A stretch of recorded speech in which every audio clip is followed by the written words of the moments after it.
Hi, welcome to the Leadership Success Series from Focus for Growth.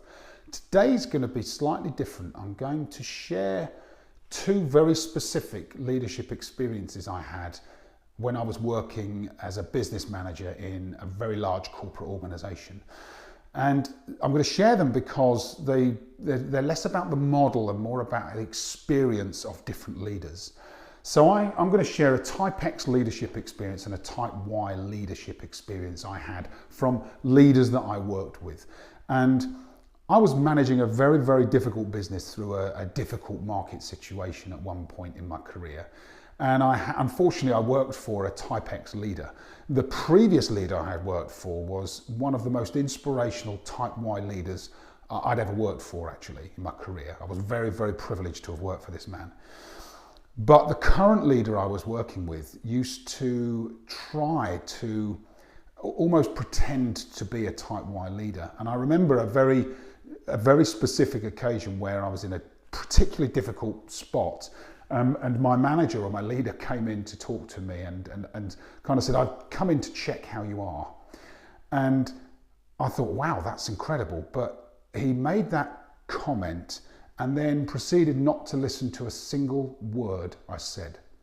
And in fact, came in and had a very specific agenda for what he wanted that meeting to be. And within 5 minutes was dishing out a series of tasks he needed me to complete.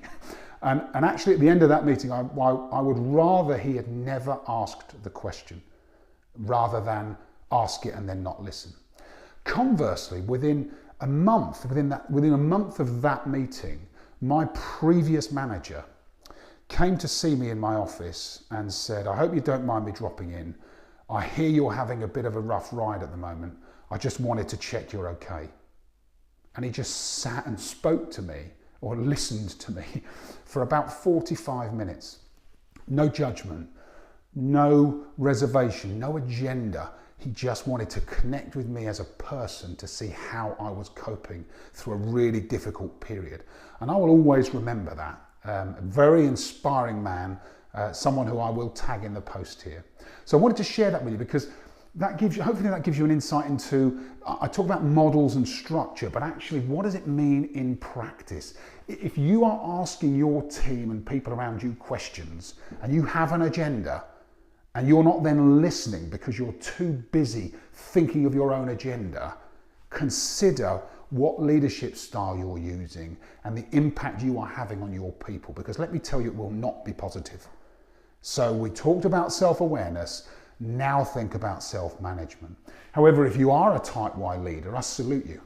I congratulate you and I say, continue to develop that style, even in the face of challenges and adversity. Really strengthen your Type Y leadership. The impact you have on your people to drive results and their positivity is second to none.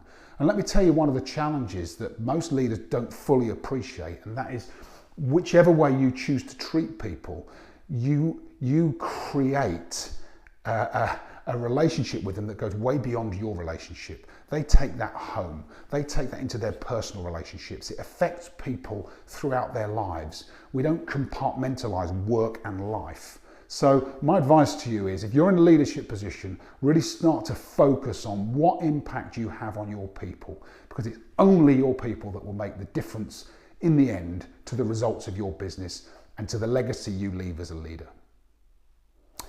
I hope that's been useful. I'm sorry if I got a bit emotional there. I hope you're liking the content from these videos. I would be really honored if you would not only like them on social media, but if you would share them. And I'd love to hear your comments as well. And I look forward to seeing you on the next Leadership Success Series from Focus for Growth. Thank you.